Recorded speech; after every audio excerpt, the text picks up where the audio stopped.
But yeah, thank you guys for joining me today, doing this chit chats for International Women's Day. It's just going to be really organic, so relax. It's not one of those interviews where you literally have to sit up, get your back straight. I mean, get your back straight so we don't get hot backs at the end of this whole chit chat.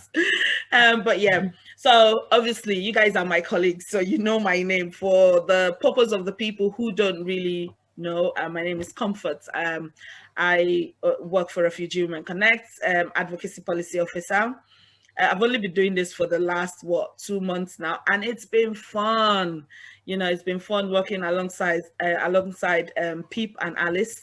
I've learned so many things, guys, because I've come from outreach into this role, and so just having basic understanding of how the organization in itself work is just a privilege. I see it as a privilege because I know for sure, and I say this, all the time, I'm just grateful that I'm able to work for, give back, but be paid for it. I don't know if that makes sense, because all I wanted to do was give back, but I'm being paid to give back. So it's a privilege, and I don't take it for granted. So I'll go to the person on my left, Phalyce. Hi, my name is Phalyce, and I joined Refugee Women Connect in January as a student mental health social worker. And so far, so good. I'm in the early intervention project, and I'm doing workshops with the 4 of other staff, which I am enjoying so far. It's been very good. And yeah, I wish I love giving back to the society as it gave back to me. So I wish I could come back after I finish my placement. I wish I can come back and work for this organization. Fingers crossed. And I will. Yes, you better. You should. Go on, Ree. Hi, everyone. My name is Rihanna. I am the outreach worker in RWC since 2018. And I should say that this kind of work is a part of my life. It's amazing, and I'm enjoying each and every moment working with the service users, with my colleagues, and in the societies. That is amazing. Yeah, it is definitely fun. I think it's amazing the work that we do, not just because it's us. I think, we, are women with lived experience. Our skills are fantastic because we're all, intelligent women, and we've got amazing skills at what we do. But I think the fact that we also excuse me, have just that lived experience, it just makes our job even more beautiful because we can empathize with the women that we work with.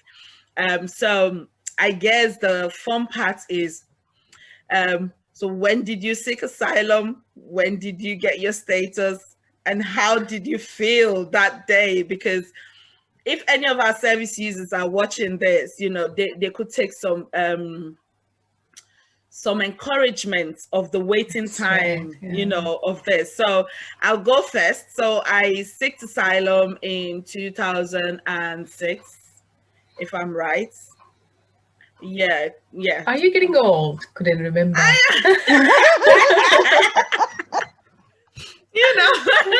Yeah, 2006, and I got refused in 2007, a year after. Oh, poor girl. My life, I know. And I tried. And listen, I went through all the appeals. I actually represented myself in court. You would not believe it. That's because there was no solicitor. No, like, really, there was no solicitor. And like when we talk about it now, when our women are saying they don't have solicitors, it's still happening till today. So, and this is why this conversation for me, it's really important, because we are going to see the, compare, if you want to say, compare the time when we seeked asylum and now, and to tell people who are listening to us and watching us to know that things haven't really changed. I know the money has changed. Hey, should we clap about the 3p that went up last year? I don't know. Lollipop is 5p. So you couldn't even buy lollipop with 3p. I don't know what the excitement is in increasing the p by 3p. Well, you know what I mean. I mean, when I seeked asylum, the NAS support was £25. Okay, so it was really difficult. But I guess obviously just like minimum wage, it's grown to what, 39 pounds now, 60, or is it 36 pounds 90, whatever it is, it's still in the 30s. But things have inflamed, so prices of things are not the same they used to be then. So to me, there's no difference in terms of the support that we get. But yeah, so I got refused. I went to court. The judge just looked at me because half of the English they were speaking in the court, I had no understanding. I did not understand. So the judge kept saying, "Are you?" I'm like, Are you? Like I was just mumbling. I could not say anything. But the Home Office representative, I will never forget. He was so brutal. He said to me, "Oh, you are young. You can go back to your I country." still remember his name with mine. I like that. I used to have a notebook. I wrote all my experiences, but I don't know what I've done with it. But it was so difficult. And then in 2008 was the end of 2008. I was so depressed. I was suicidal, and I had my child obviously in 2005. So in 2008, I was so suicidal. It was so bad. I was walking on the road, and I just decided to walk into a car. Fortunately for me, my friend was the one in the car. I don't know how that happened, and I guess that's why I'm alive today, kind of thing. And it's like, what is wrong with you? Did you not see the car coming? Why would you just walk on the road? I was just done. I used to go down to Woolwich by the water there and just think about, what if I just dive into this water and I can't even swim? So there used to be so many thoughts. For anyone watching this, please, there were just times that I went through. It was just so, so hard. But in the end, I had to brace myself up for my son and pick my life up. And in 2014, I'm going to jump all the horrible side of things and then jump into 2014 when I finally got a call. So moving to Liverpool in 2008, that was when I moved to Liverpool, because that my friend helped me and said to me, "Comfort, you need to leave London," because I was living in London then. And he was like, "Oh, you need to leave London, go somewhere, get your head cleared and everything." And there was this amazing woman. I don't even know her. She's so lovely. And she accommodated me until I went back. This is what I did, guys. I walked down to the Home Office on Union Street, and the security wouldn't let me in. I said, "I need to speak to somebody." And he said, "Are you an asylum seeker? Do you have an appointment?" I said, "I don't have an appointment." And he said I should sit down by the bench. I don't know if you people used to go and sign in, but I used to. There's a bench just by the entrance. He said, "Sit down there and somebody would come and call you." So a lady came out and then she pulled me, and I went to the counter, and she said, "Oh, we can see that you've not been into signing for over 2 years." And I said, "Yes." And she said, "So how can we help you?" And I said, "I want to seek asylum again." And she was like, "Well, you can't just seek asylum here. Have you got a lawyer?" And I said, "No." So she gave me address to Jackson. It used to be Jackson and Cantor then, Jackson and Brody today. And then I went to Hanover Street, where, we used to queue in the morning to get solicitor. Once it's full up, the door closes. And, and solicitors would come in and they would pick us and then we would go. I remember looking at my solicitor then. I don't know whether to mention her beautiful name in this recording, but, I'll tell you guys who she is. She's such an amazing woman, and we still work with her till today, which is so lovely. And she looked at my case and she just drafted something and we put it straight into the Home Office. And I remember that day in my life, every single day. It was the 26th of September, 2014. She called me and she said, "Comfort, what are you doing?" I said, "I am just at home." And she said to me, "Okay, do you want the good news or the bad news?" I was like, let's deal with the bad news. And the good news so I didn't know what to expect. And she said, "You were refused your asylum claim." My head just dropped. So I thought she was going to tell me, "You were refused, but you can appeal." But then she said to me, "You were refused, but you've been granted discretionary leave to remain. I'm just waiting for your card." Like, I didn't know what discretionary leave to remain was, but I just knew it's some kind of leave. I just knew, girl, you've got something. I did not care whether it was a day leave to remain or 2 days leave to remain. So long as I've been given something, I was made up. So that was my little journey on how I got my status and how I felt. And I tell you guys, like my biometric card, that of mine and my son, was under my pillow for a week. Like I used to sleep and I wake up in the middle of the night and I'll pick it up and I'll be like, wow, so this actually happened for me. So Phalyce, please tell us your own story as well. I came into England in 2001. So I was a student, carried on with my learning, and then 2010, and I was working. Then I stopped learning. I couldn't afford paying again because you have to pay each and every time for your visa as a student, and it was really difficult. And I was working full time. Then I got pregnant with my daughter, had my daughter. 2010, I sought asylum with my partner. And immediately we got refused. Wow. Didn't have, like there was no wait, there was no mercy with us. So we applied again, we put in a fresh claim. And from 2010, I've never known an organization that likes sending letters like Home Office.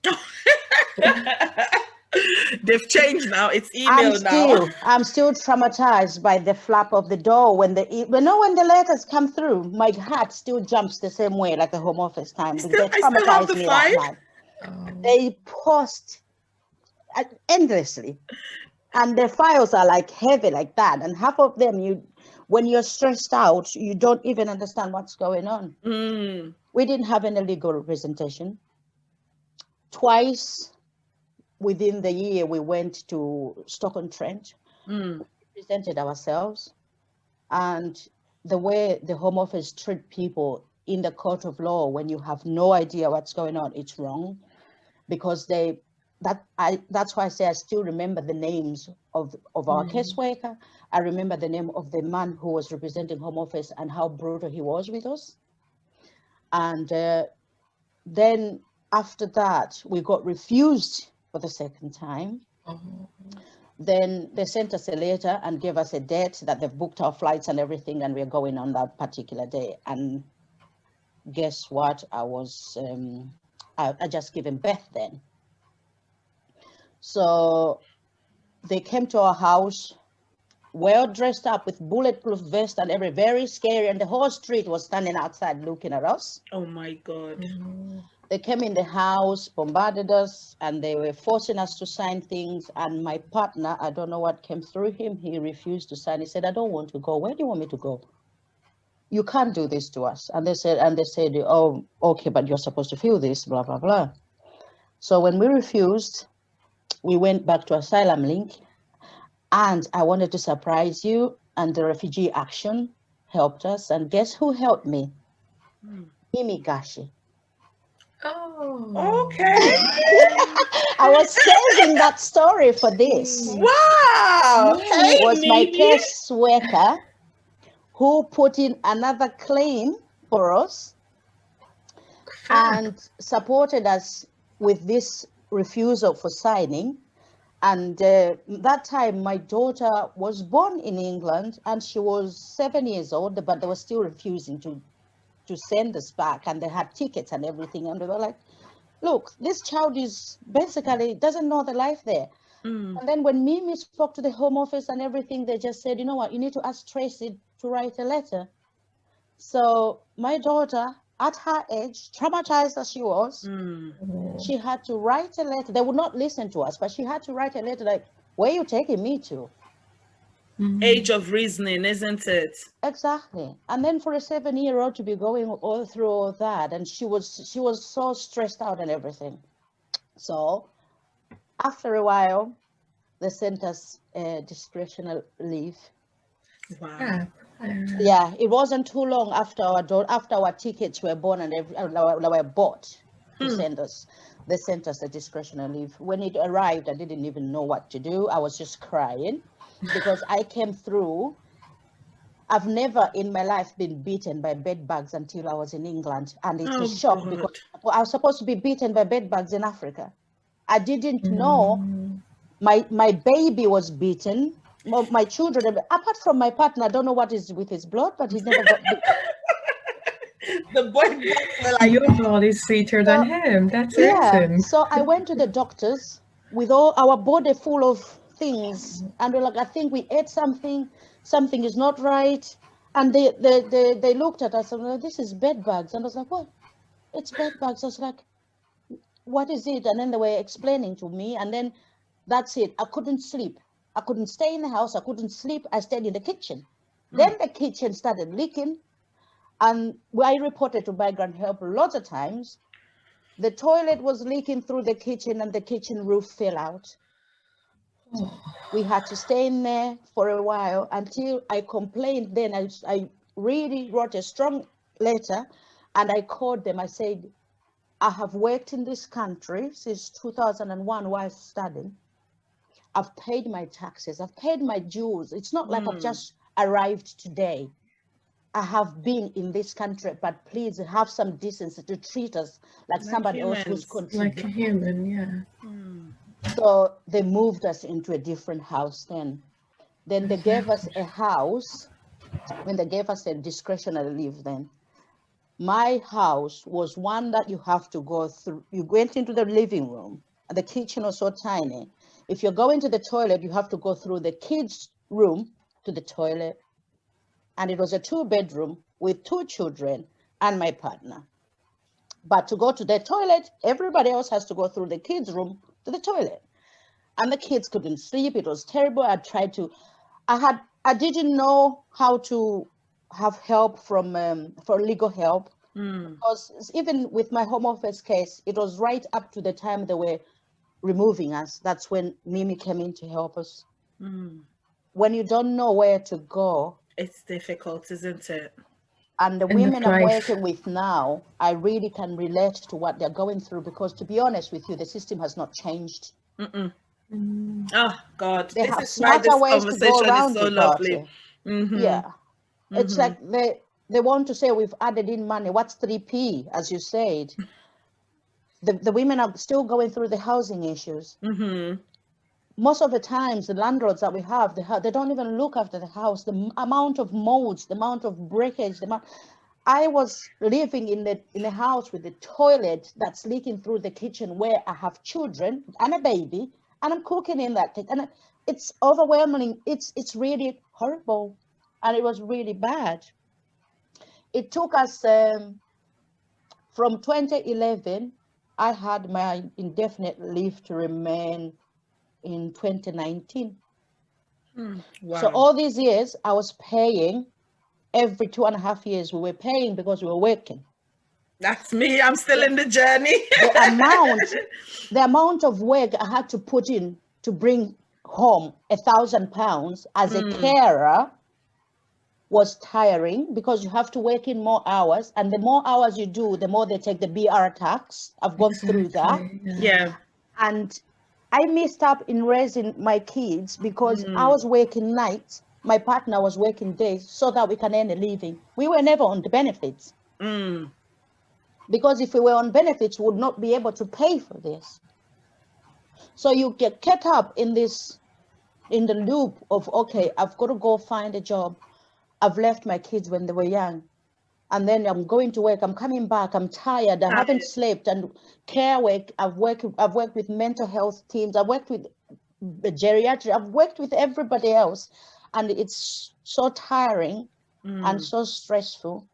And then the amount that I've put in to home office to be where I am, I could have had a house in England.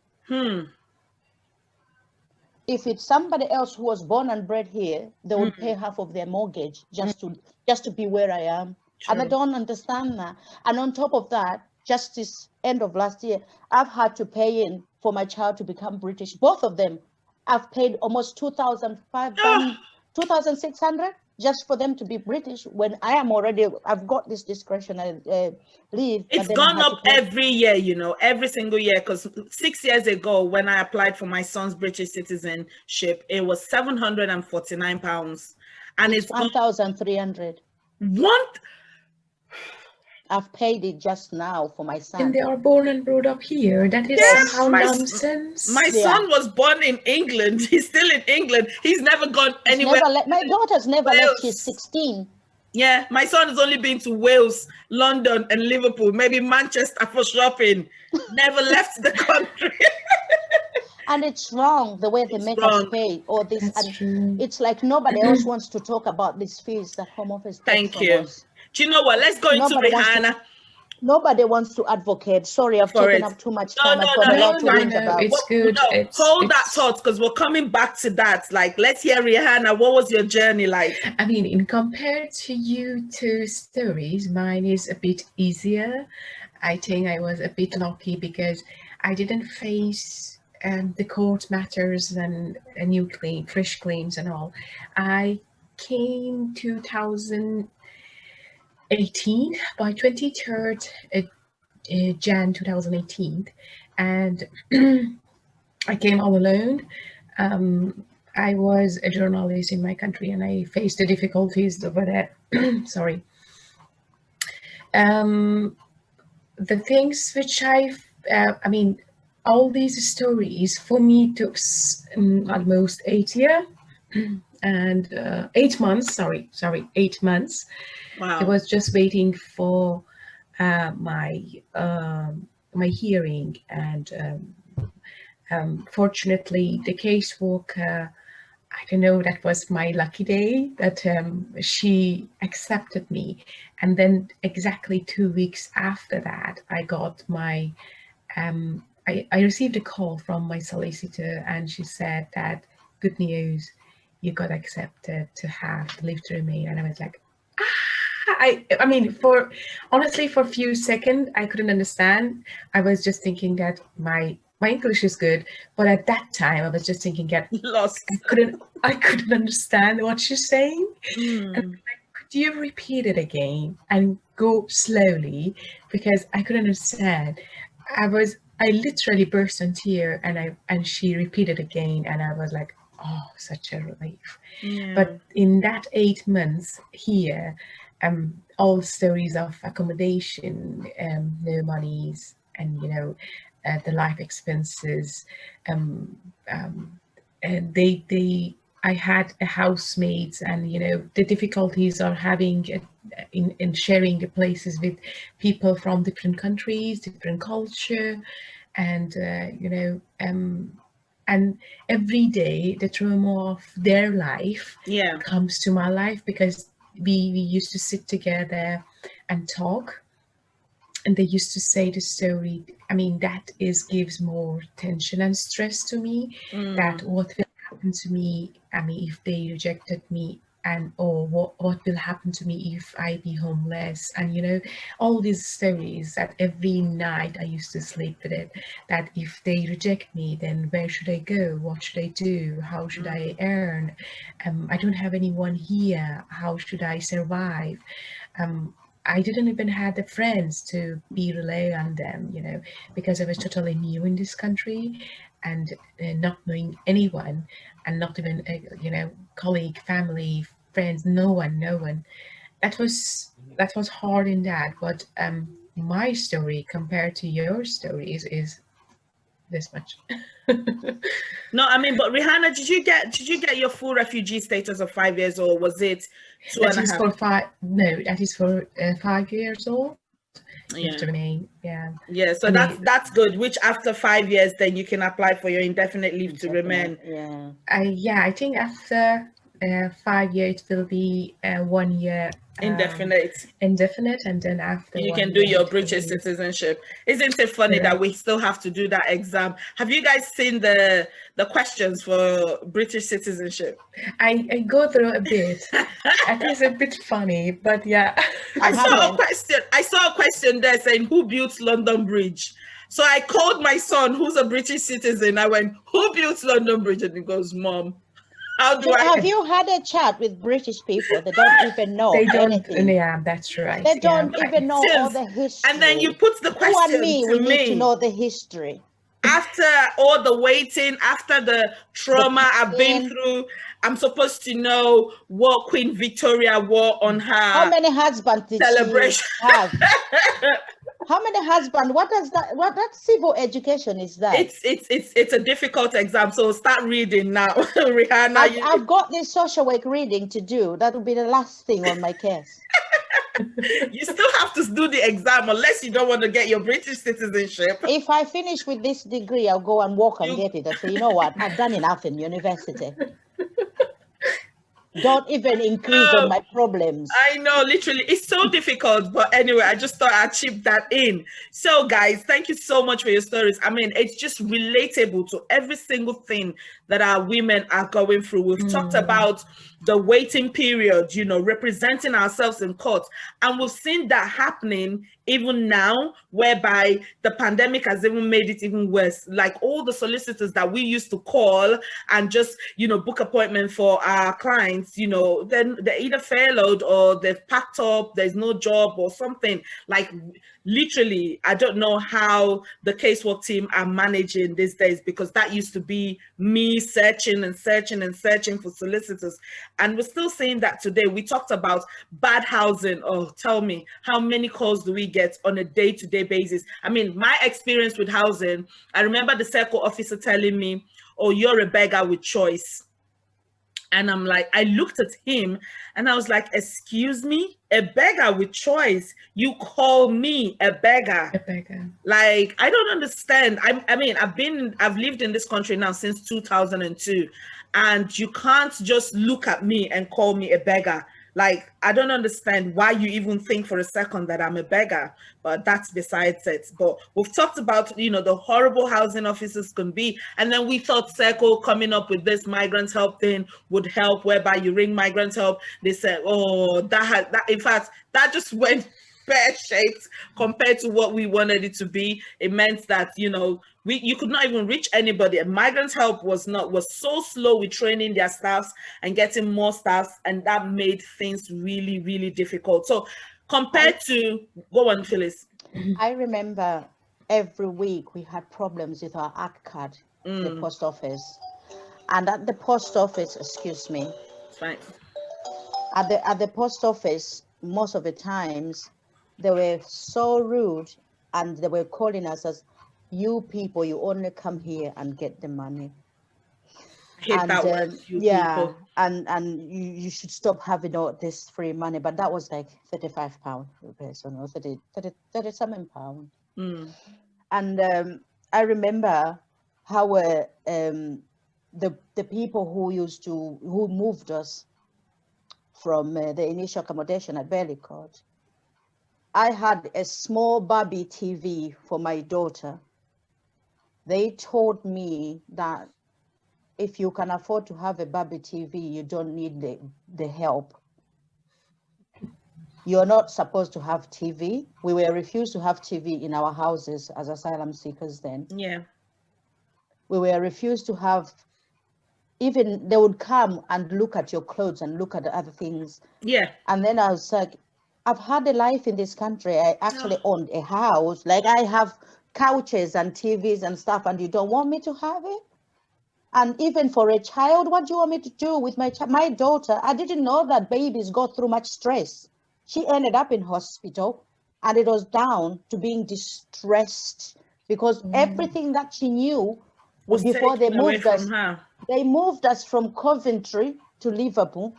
I knew everybody else in Coventry. Liverpool, I had nobody. It was just us.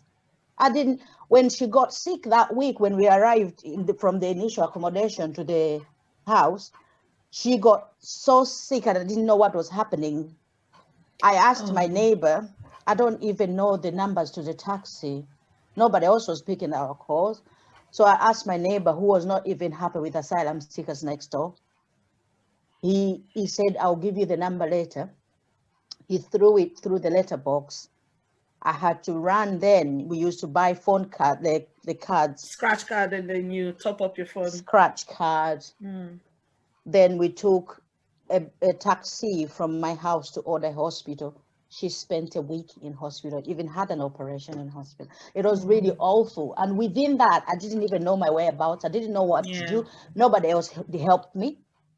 It was awful. Like the migrant help and the circle accommodation people, I don't know what they do now, but in our time, when you come in, it's like you stay there. You can't even leave the house. You don't know the show. They don't let you know anything.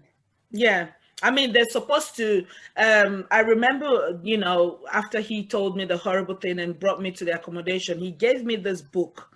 I And never had a it book. was, I never had that address. in all fairness, I had a book. It was this thick. And in that book, I mean, just because I could read a little and write a little, so I was able to go through it, and it had every rules and regulation, including the no TV, no laptops, no whatever you bring into the house has to be pat tested. And then I read it for me because the house was empty. So I took it upon myself to read all those stuff. Nobody told me where the GP, where I could register with the GP. Nobody told me, my son was already in a school, so which was already good. So, but no information was given to me. Again, we just got taken. So now they would say things like, okay, Circle are supposed to provide information as They to should. I all this thing. struggled in my time. You know, I in our Especially time, really those having a struggled. child, the Exactly. life is really difficult because It is so hard. that And I kind was of memory, pregnant as it will well. stick to the mind of the child forever throughout That's the true. life. That's true. I And mean, they still talk yeah, about it. I went Yeah, through. they I remember. went through the asylum process just like Phalyce with my son as well. He was 2 when I was in detention center in Yausud. That's a different story. I probably share later. But I was in Yausud. Oh God. The first day I got to Yausud, this video might just turn out to be two things. I'm not even gonna share my experience in Yausud, but I tell you, I was in Yausud and my son was nowhere to be found because I said, well, Phalyce, Rihanna, I came into this country all by myself. You want to take me back? You're taking me back alone. That child, wherever he ends up in the UK, good luck. Because I gave him to my friend and I said, you know what? Just pass him round until whenever. If I come back, good. If I don't, put him up for adoption. Because Oh my that was, what do you want me God. to do? On the 26th of November, I got a ticket saying they were going to deport me away from, remove me It's from a the. West experience when they buy a ticket for you. I had the ticket. I had a ticket. It was in a paper, Rihanna. I only just ripped that paper. I ripped that paper off, I think, when I was leaving London. Because when I was leaving London, I didn't want to bring any memory. I didn't want to come with anything in my head. I wanted a fresh start because I lost it, Rihanna. Literally, I was gone. This comfort here was literally gone. And the fact that I could not, in fact, figure out what to do with myself, I don't even want to go into the other hurdles in between that I had to go. I used to just put my ears out for wherever there was party, and then I go to those parties, stay there overnight, and then start walking around London in the morning because I had nowhere to live. Hard, You want to not talk about bad. relationships? I had to listen, we don't even want to go there. So it's just, going through it with a child. And at this point, guys, I didn't know where my child was. Thank God for the churches that the church that I was attending. So I made friends there. So I used to get a call and say, oh, I've just picked up your child. And the other person, oh, I've just picked up your child, is in mine. I've just picked up your child. And that was one of the good things that I had, and that was the only way, because he was better off without me, because there I was not functioning. Absolutely. So coming down to Liverpool gave me a new start. And I'm going to be honest, I'm a Liverpoolian. I'm a Scouser, because Liverpool gave me life. Gives you life. My first night in Liverpool, I woke up and then I looked through, let me, in fact, I don't know whether you guys have read my book, but when I came through the train station, Lime Street train station, it wasn't as beautiful as it is now. No, the old one. No, it was so This horrible. old woman with her grandma trolley looked at me and she goes, "You all right, love?" And I was like, this woman don't know me. And that was like one of the lowest states of my life. And for her to ask me, "Are you all right?" I can't remember the last time anyone asked me, "Are you okay?" So I was so dumbfounded that I watched her walk away, and then she had gone like few meters away from me, and I went, "I'm fine." So got on the bus. I was the only Black person on that bus. Yeah. I was like, Mm, I what think is what they're going trying on? to do with Liverpool is trying to make it multicultural, because Yes, a lot of people who seek asylum somewhere else, they're all sending them to Liverpool, because Liverpool. Liverpool was really the Exactly. hardcore one. Hmm. I spent 8 years in Coventry Yeah, only to be sent to to Liverpool, Liverpool. But and Liverpool is a beautiful city because if but you walk up, it. it's not so metropolitan, it's not Mm. mixed, and I have lived in places where my car's been smashed. Oh I've been, yes. I've been Oh, egged.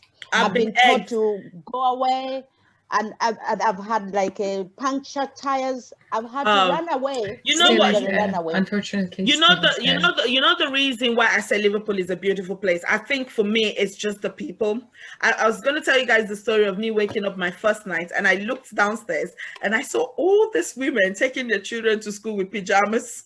You know you can't do that in London. You dress. No, They were only all in on their Liverpool you can pajamas. get away with pajamas. They were all on their pajamas and pushing the pushchair and the other, and the children are going and everyone's like, "Oh, you're right, love.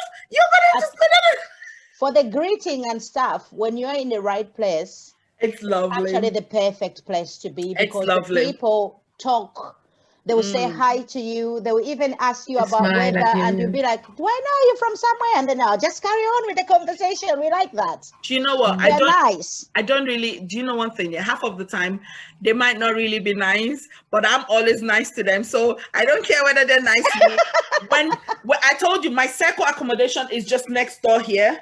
How My do you do that? How do you live next to So a when circle? I I moved to couldn't. this area, It's for, not for the good for my purpose of mental this, health. for the purpose of this recording, I'm not going to say the area, but when I moved to this area, they told me that you couldn't live here. If you were a black person, they would slot dog poo through your post and all Oh those. yeah, So yeah.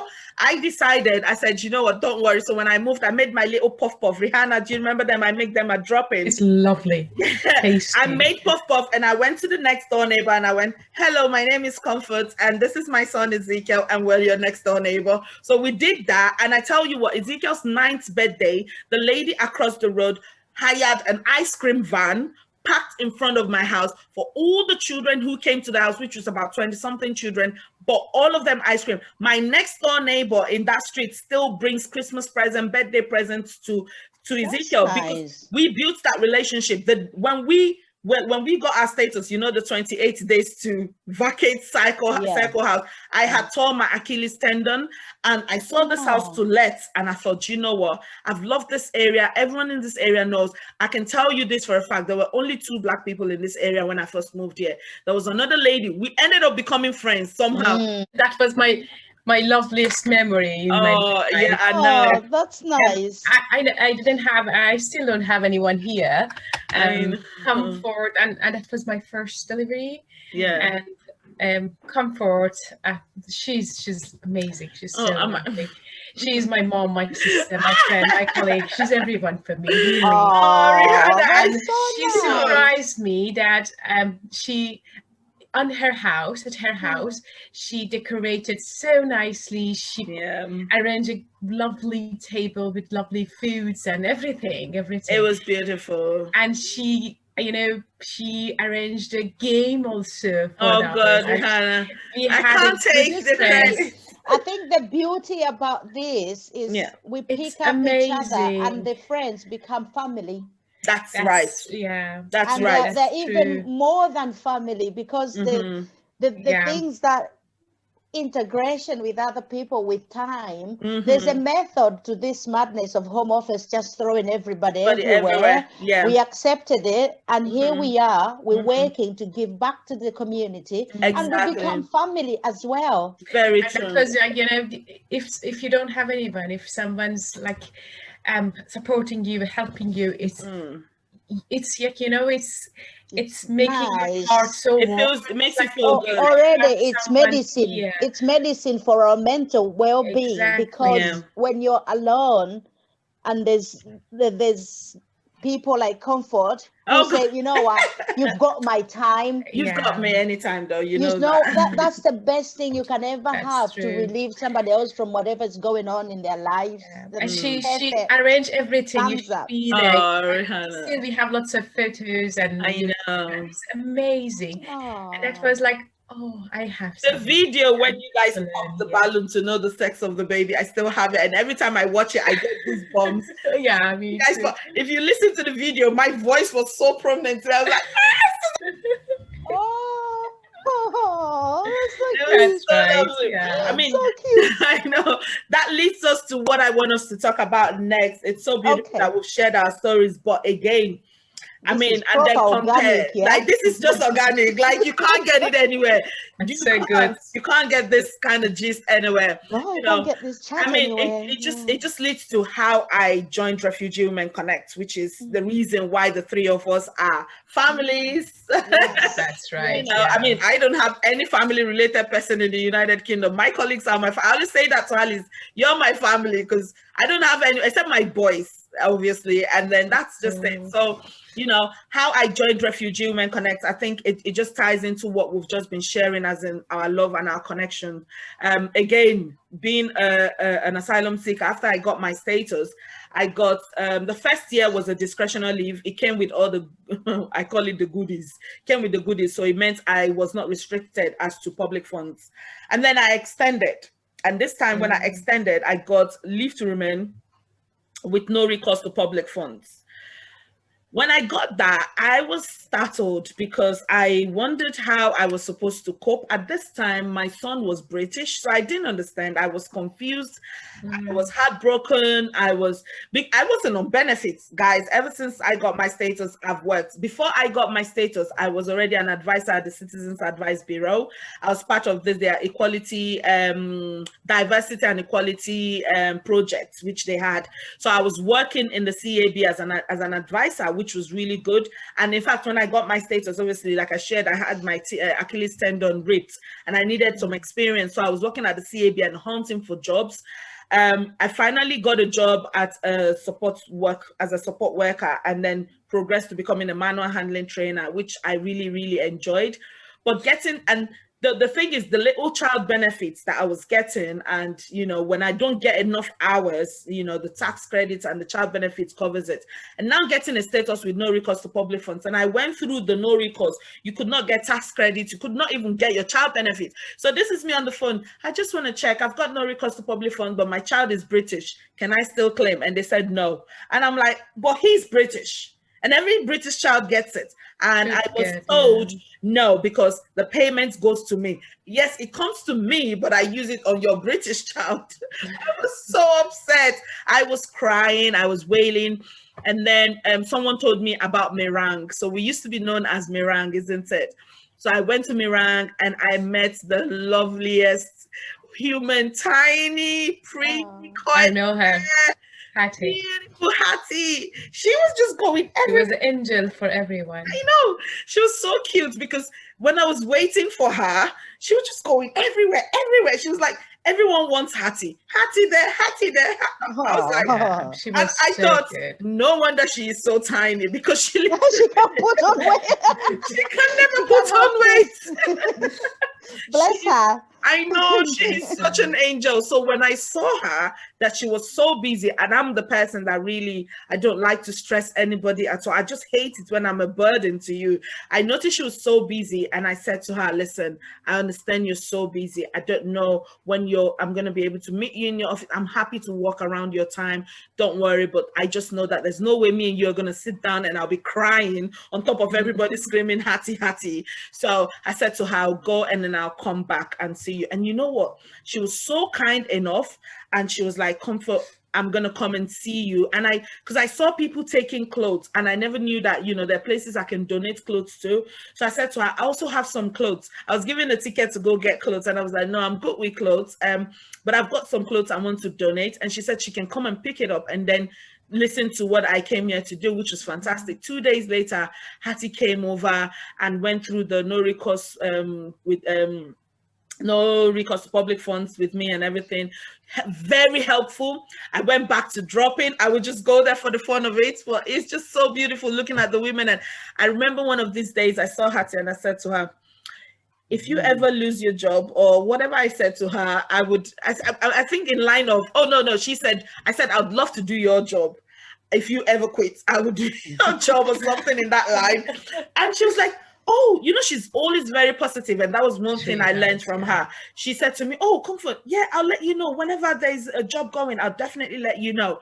And I remember the day she gave me a call saying they need an outreach worker, and I went, Hattie, I don't even know what that means, but you know what, send me the job spec and I'll go through it and see. At this time I was enjoying my job, but I just knew I wanted to give back. And when I saw the job spec, you have to do this, you have to have known it, I just went, I ain't got no clue about all this, but I'll go for the interview.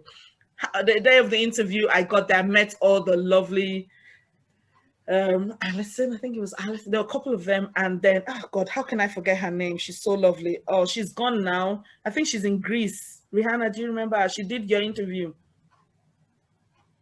Anyway, I met all the team.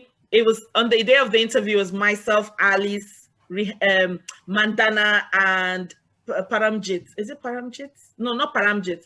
I've forgotten her name, but she's in Australia now. Anywho, the interview was beautiful, and that was how I joined Refugee Women Connect, with no clue, no understanding. I mean, the second interview, I thought, these people must be joking, calling me back for the second interview, because the first one, I cannot even remember what I said. But there was one thing that I was certain. I was certain of the fact that even if I didn't get this job, I would love to volunteer, because I felt like the women can relate to me. I felt like hearing it from me, would kind of like ease anybody going through whatever, through my live experience, basically. So when I got the call for the second interview, and then I got the email saying I got the job, I thought, these people must be joking.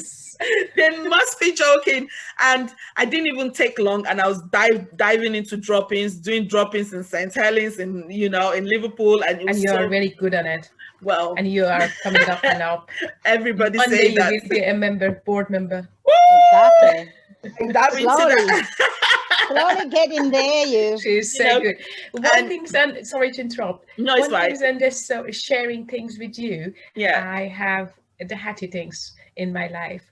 And I was in IA accommodation, and that was just a few days of my life in UK. Mm-hmm. And I was so, alone, desperate, not having anyone, not even talking with anyone since last like 3-4 days. I got a notice that there is a church next to the IA, and there is a woman organization there, and I was just okay, let's go there. If it is good, then I will go whenever I'm here, till the time I'm here. I just, when I entered that was like the church, but that was in the winter, that we had it on the back of the church, which used to close the door because it makes the people warm.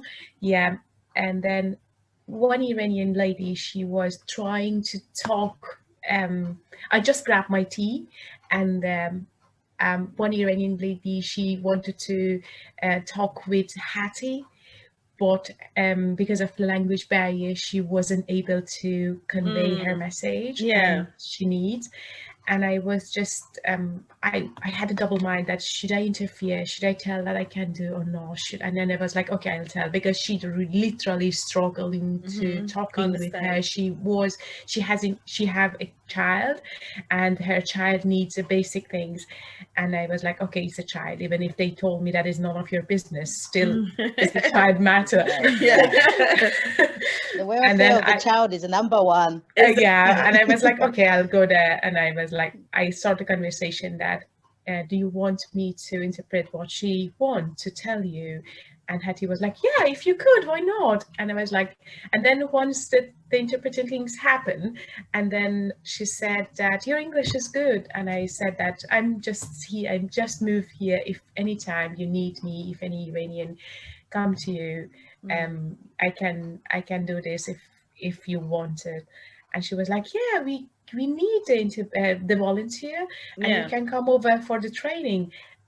Day after that, I immediately went for training, and after the big whole 1-day session, I was the volunteer there. Wow.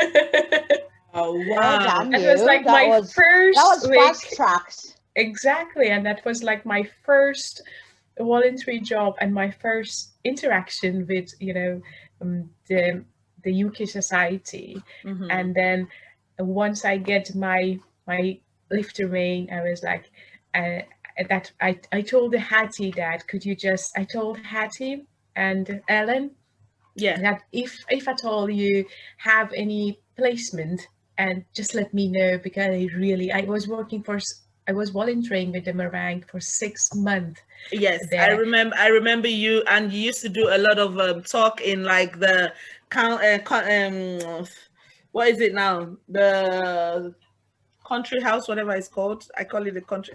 It's not country house. You know where I'm talking about, like Yeah, it's the yeah, mayor's yeah, office. mayor's Yeah. office, yeah. Mm-hmm. And then they said yes, and I got the interview with Alison and like Yeah. few more, and I was like, and I received a positive reply, and I'm like, Yeah. amazing.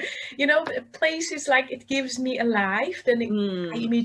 immediately could work Yeah. and earn.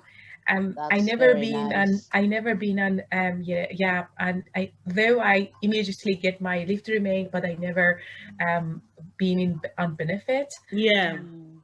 And my husband came, and I he was remember about to that start. day. You were so I got happy. Once he arrived, I got homeless. Yes, I know. instead Oh, of that's another story. I remember. Oh my instead God. of instead of me to be happy that I could see my hobby after like But you were nine being kicked months, out of circle accommodation. I was homeless. I immediately, that was Friday. He landed on Saturday. On Sunday, I got homeless. And I was like, though I'm working, but I still don't have even my first salary in my hand. Yes. I don't Oh, have anyone to stand for me as a guarantor. Mm-hmm. I was like, I never been in the council house ever till date, and I was like, what should I do now? And you couldn't believe that on the lane which I used to be there, we literally go there and come back, and we read boards at where they are renting and all. We Mm. called them, and we got just the neighbor house, because that was the only, we never had a car. We couldn't go from that area. We rented that place, and that is the story. Wow. oh, Wow. Isn't it beautiful? I went from service user to staff. You went from service user volunteer to staff. Go on, stuff. Phalyce. Exactly. Go on. How That's did you right. join Refugee Women Connect? I joined just through this placement. I was put on placement, but I specifically requested in uni, because you have to request, Okay. even though sometimes the requests they don't adhere to it. Okay. So I specifically requested that I would like to work with refugees across the board. And I just didn't choose women. I just said across the board.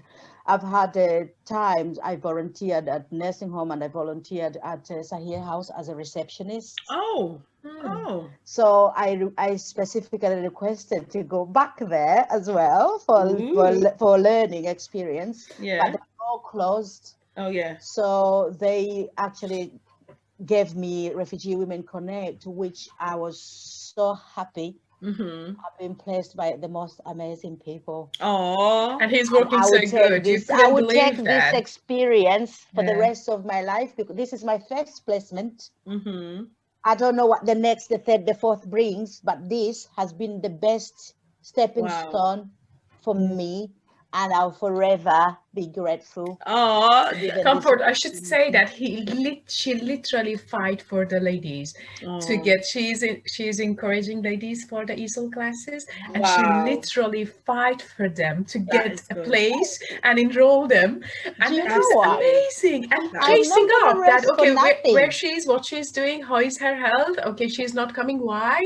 And Mm. for what reasons? She is amazing. I'm being Wow. hardcore. You know why? I've lived the life. True, Yeah. true, true. And that's And why we're having this conversation, because we can relate.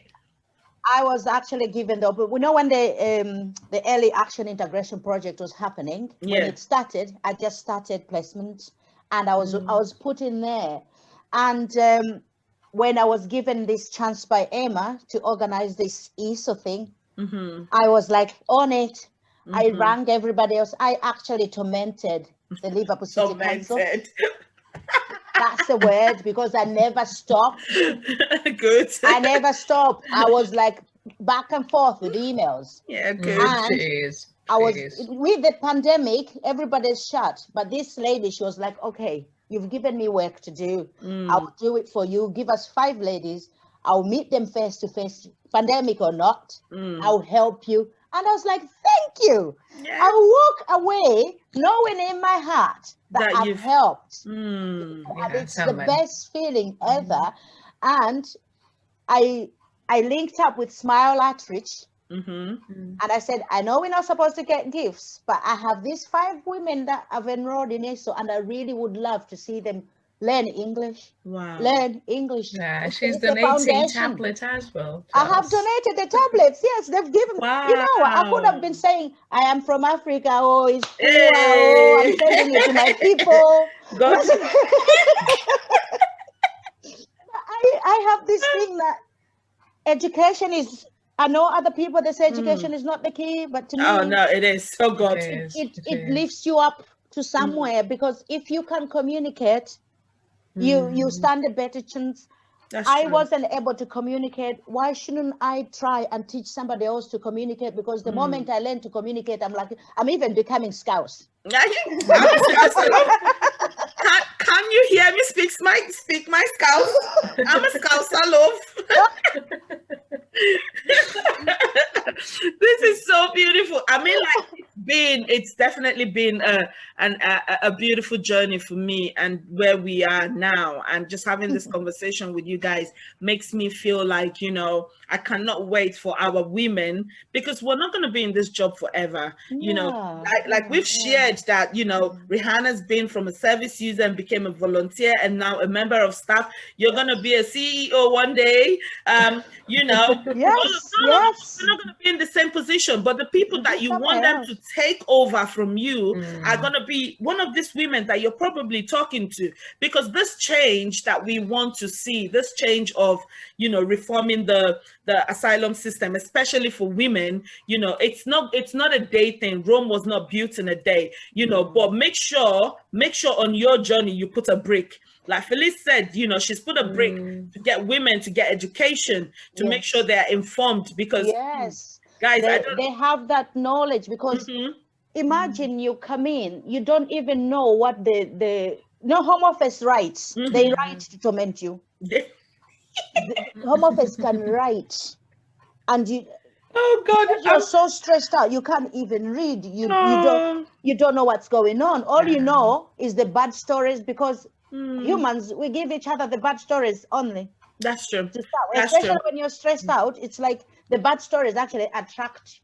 Yeah, that's right. Yeah, and that's put yourself in that position, though it might not happen to you, but you will always think about the bad things. It's a mental thing. Yeah, it's a mental thing. If it wasn't like with me, when I saw Mimi on the panel, when I was doing staff meeting, my heart actually celebrated, and I couldn't wait to talk to Mimi. If it wasn't for you to help me that time when I was being deported, I wouldn't be here. Sure. Oh, I know she wouldn't want to steal my shine, but I want to give it to her. To you, If it wasn't for people like her, and it was her actually who helped me with the case, she did everything, and I thank her for that, and I'm actually glad I'm actually working with somebody else who took my hand. So you have experiences that you had help from Refugee Women Connect. I had help from Refugee Action. You know. And I think that time she was also in training. She was working and training. Yeah. She was. Yeah. So I had help from Refugee Action, and you had help from Refugee Women. Refugee Women Connect has produced an amazing set of employees who have worked in this organization. And trust me, like everyone that I've worked with, I can tell you this, like I'm still in touch with everybody. Ikra still gets my call. She used to be my manager. I'm like, Ikra, I need help. She probably watched this video and go, yeah, that's right. She's always doing she's so sweet. She's always so helpful. You know, I'm so grateful for the team that Alison has put together, because it takes, you know, a very passionate person to employ people that are passionate for the job. And I must credit her for making it so diversified. When I look at the Zoom now, you could see you are enjoying because that is the it used to meaning be of so equality obvious. here. You will in this organization you will get the meaning of equality. That's it. That's There we true. go. That's So all we This is need. what we so want. that is Exactly. definitely, you know, a kudos to Alison there. So I know she's gonna watch this video. Thank you so much, Alison. All the credit Yeah. hers. Yeah. And thank you for taking me to be and like I'm the first student from Edge Hill University. Wow. Wow. So I've got to put in a good word. And I've got to work very well to put Edge Hill Nice. University there as well. Yeah, And yeah. Refugee Women there as well. So it's really, really Yeah, good. That's it's nice. so That's beautiful nice. to see how we've diversified in the organization and the Brilliant. amazing things that we're doing. And you know, it couldn't have happened even without the staff putting in all their efforts and everything. You know, this organization And the support which they do, you know, Which- without exactly, their support, we couldn't be exactly. what we are, and we couldn't give our experience, and you know, we couldn't enlighten others to come up from the situation which they are. Yeah. And it's really helpful. Thanks for all Definitely. Yeah. As you know, just kind of like rounding up this conversation, like it's Yeah. been a journey for the three of us, and one that she's not able to make today. Maybe we should have more of this and just share some light, because it's good for people to watch these videos and see that not much has changed. Some people have stepped into the shoe of change, and they've taken a couple of steps, and we can see their footprints on the road. Okay, we have stepped into those shoes now, and the people coming behind us are going to see our steps. We are on a journey. Every journey has a beginning and it has an end. And one day, with all of us being alive, I understand the pandemic has created a lot of mental stress, has doubled, you know, every hardship and difficulty and trauma that anyone is going through, especially women going through the asylum system. It has become really worse for them. But you know what? I still see the prints of the people who have walked behind me, and I'm going to put my prints, and I know you guys too. And the people coming behind us, okay, would see our prints and say, one day we would hear in the news that lifts the ban, asylum seekers being able to work, which is one of the things that I stand for. And I feel like it would liberate a lot of people, and it would get this myth off asylum seekers. There are many of them that are doctors. There's some of them that are surgeons. Rihanna is a journalist. You know, I'm a professional footballer. I'm a coach. You know, we bring so much knowledge, but they don't want us to practice with our knowledge anywhere else. They want us to stay away and hide in the hole, because you have to live up to their expectations. Exactly. That you've come here to beg. And the end result of not allowing us to fly is you end up, I have a couple of friends who are so depressed because of what the asylum system has done to them. They are still on antidepressants. They are still struggling. They've been granted this almighty status that I got, and I was so happy and I was so grateful, and I can dance around, I can walk, I can do all this, you know, but they can't, because the mental status is gone. It's gone. Because of what they did to them. And it breaks my heart, because there are people that are close to me, and like literally they can't function because it has so traumatized them. I've been through Yasud. I've been refused. I've represented myself. No one believes my story. Everyone thinks this. All that, it messes the head up. Sorry for my friend, but when you're so depressed and stressed, anything could happen. I don't want this video to be too cringy. My first experience in Yaosu that night, you don't want to know what happened to a lady there. My point is, coming out, and sometimes, you know, I'm in a good place now. Does it mean I don't get emotional when I hear some of our women tell me their stuff? I'm comfort, because I work for Refugee Women Connect. You've got to keep the face and go, I understand. I do understand. And then when the video is gone, I'm like, I am like this, you know, when Phalyce was talking about her child and, you know, having to write a letter and all that. Do you know what? Yeah, so sad. I was doing like this. I really control myself. I don't want to cry in this video. I don't want to It, cry. yeah. I'm not looking for sympathy. I want a change to happen. No. Don't worry, don't feel sorry for me. We've lived it. We are now, and the fact that we're talking about it, Yes. we're talking to uplift somebody like me. And the Mm-hmm. reason I've come to do this, I've never explained my life on a pedestal like this. It's the Yeah. first time.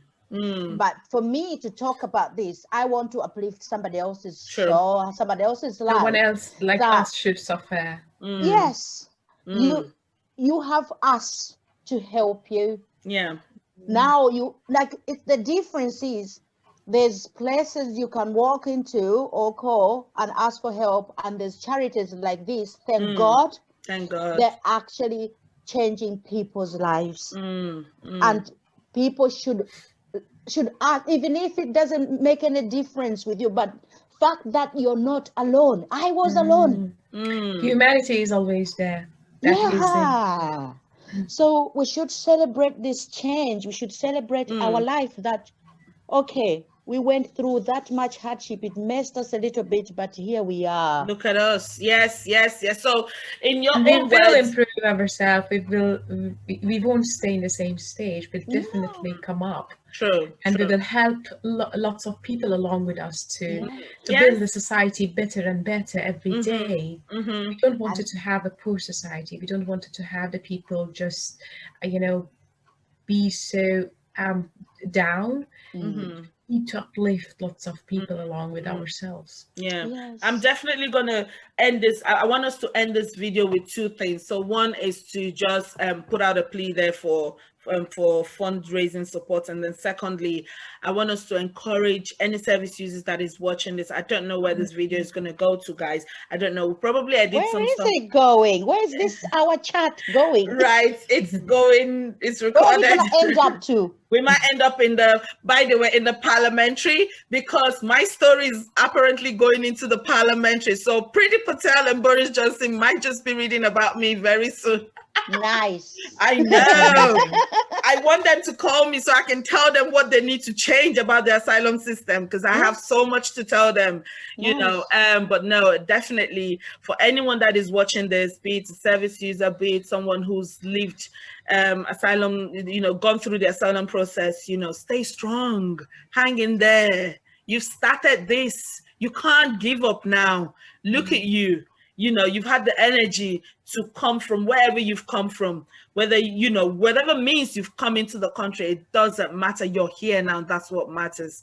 And you can't give up. You cannot. If I did not give up, if Phalyce did not give up, Rihanna did not give up, you can't give up. Why should you Should give up? not. You shouldn't give up. You know, why should you? If you feel like you need to speak to us, obviously feel free to reach out to Refugee Women Connect. You know, we're hoping that, you know, women with lived experience who can empower other women, even if it's just talking about our journey and having a laugh about it. Please get in touch with us through our info account and just say you want to speak to Phalyce, or you want to speak to Rihanna, or you want to speak to Comfort, you know, but hang in there. Please don't give up. Please, I beg you, don't give up. You are strong. If everyone should hold up on the sky, everyone would find a space to hold. So you have got a space in the sky. So you can't, if you don't hold on to your own space in the sky, it's just going to be empty. And please don't give up. Don't give up. It's not worth giving up. You've come this far by faith, by strength, by your beliefs or whatever that holds you. Keep holding on. I don't know, Phalyce, do you have something to encourage anyone out there? It's the same. Just have the faith, have the hope. Look at me. I'm in my 40s. I've started uni again. I've got all these qualifications that they're deemed, oh, we can't use that. They're from somewhere else. So I need to further up my education. I'm still doing it. It doesn't matter how old you are. You can still do whatever you want. It doesn't have to be education. But I'm doing this, and I'm trying to give back to the society as well. I love working with people. That's why I found myself in social work. I found myself in care homes, in respite homes. I love doing that. So whatever you love doing, go for it. Let it give you hope that one day I'm going to turn my life around. It doesn't matter whether they give you that refugee status, they give you that kind of stigma and marginalize you that this is where you belong. You don't have it. Don't. The hope that you have, the wishes and the things that you aspire to be, They're still there. I know at times when stress is overwhelming you, you don't hope for the future. But there's always that one thing in you that you always go back to it and think, you know what? I'll live for my children. I'll do this for myself, not even for my children, for myself and for my kids. That thing, hold on to it. And this system, with the people like me, I will forever advocate for the refugees and asylum seekers because I know they have the right to live, the right to be themselves, and the right to go on with their life. That's it. Don't give up. Thank you. Thanks, everyone. Thank you so much. And thanks for um, that Refugee Women Connect um, colleagues, the the board of member, the people who allow us to come back to the routine life. That is amazing. I appreciate their support and help always. Yeah, I think that's really important that we say thank you to the opportunity that we've got. Provide us, yeah. Yeah, Yes. yeah. Thank you So for That's allowing right. us to be here because That's if it right. wasn't for Yeah. them, we wouldn't be here. that's true. Yeah. And this Yeah. this this is to every employer out there. Give a chance to a refugee, whether they've got the experience or they've not got the experience. Alison could have as well said, "Oh, Comfort, I know you've got the lived experience, but we need No somebody more educated." Yeah. The same thing happened to me also. I Though am I volunteering, but she never she given me the opportunity, and yes, thanks I could to learn on the I could job. learn so Yeah. much, and I could give lots of experience to others. yeah. And thanks to her and the way which she thinks, and the point of view of her and Mm. the people around her, that is amazing. Yeah, that it's I'm getting. I'm not crying. I'm No just That's crying. We've agreed. We no. have agreed. No we are crying just today. Yes, happy. We are no, just happy to yeah, be We together. that's happy yeah, tears. yeah. That's Yes, definitely a happy that's tears, Alison. If you're watching this, no, I'm just grateful because you didn't look at the fact that I'm not qualified and anything. You've given me the opportunity to shine. I can't even believe when I saw the email about my story going into parliamentary newspaper. I was like, okay, I'm still yet to reply that email, but I am just grateful, for the opportunity that they've given me. And anyone who's out there that has got some kind of job, all you just have to do is trust the person that you're employing. They would do excellently well. They would strive. If listen, we've come through a journey, and when we tell you we will do your job good, we will do your job good. And Yeah. everyone that Alison has employed that has lived experience, we've shown her that refugees are good people. We're here to do our job. I hope so. that's right. Oh yeah, we But are. yeah, Not even hoping. We are doing it. we are We And are doing our trying I job. our have the best. passion. I have the passion to Mhm. do this. And we And I'm hope, actually grateful they picked me. And and like maybe we might as call I you back said, to work for us soon. I'm just saying. I wouldn't mind. I would do it with all my heart. That And would be and lovely. yeah, I actually my focal point is if you give me that extra project, I'll do it 101% because I Wow. want people to start there. You Mm, because when you learn that, it's a skill for life. yes, it is. You can It either is. want to advance it or leave it there, but Mm. it takes you somewhere different. Yeah, and there's an opportunity to grow in this organization. I've gone from outreach to becoming advocacy policy officer. I mean, I was supposed to do my OISC 2 years ago, and on the OISC form it says you have to have at least 18 months on your visa to do it. I think that is discrimination because that should not be there in the first place. If I am a refugee and I've been given discretionary leave, I should be able to apply to become an advisor if I want to. Don't put those kind of No, barriers. Don't put those no, barriers. It's hurtful. And that is why I am applauding every single university there, especially Liverpool University, that have created this bursary for refugees like myself, saying, okay, apply, we'll give some spaces for bursary for you to go to university. Because nice. when I seeked asylum, I went back to college. I did I was doing access to nursing, access to health and social care, and I was going to progress into access to nursing when I got told, oh, you couldn't because you had 2.5 years visa and you need a 3 years visa at least. Can I tell you something on that one? Yeah. That's another story that I have so much stories. I'll bore you. Oh God! You know what? If we sit down here, we won't stop. I went and I did access to health professions as a whole. Then, because on the list in the student finance, they say if you have discretionary leave, they'll pay for you. So when I started, in the end, they told me no, because you have discretionary leave, we can't pay for you. And the school said to me I owed them £1,000 something for the few terms that I was in the process of applying. So when I wanted to quit, I had this debt with the Liverpool Community College. Oh, I quit before they sent me the debt. No, I told them, you know what, I will work and pay for myself. So the access to health professions that I did, I paid for it when I had the 2.5 visas, accumulating money for home office, accumulating money for the school, for my education, and I was working 3 jobs. I was working like a mad person whilst doing essays and everything in college. That's the sort of dedication I had to get to where I am. I don't joke with that. That is fantastic. It just means that, you know, this goes out to every asylum seeker and a refugee.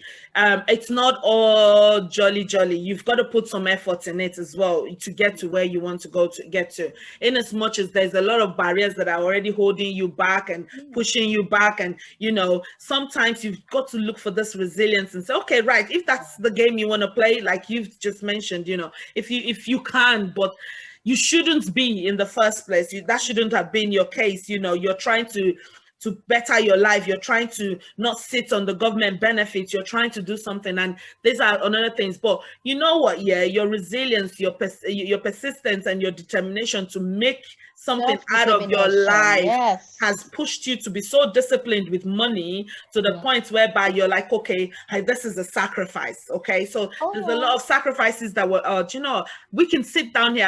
A lot of stories are coming to my head, but I'm going to stop this now. They started, otherwise they can do the recording. You know what? Let me stop this recording now. I think it's been almost 2 hours. We're going to have to do some editing in it. I'm not sure. But you need to cut out a lot, especially when I was waving my hands like that. I think that's the part they want to see. I'm going to try and stop it, but wait, don't go yet. Okay, she said.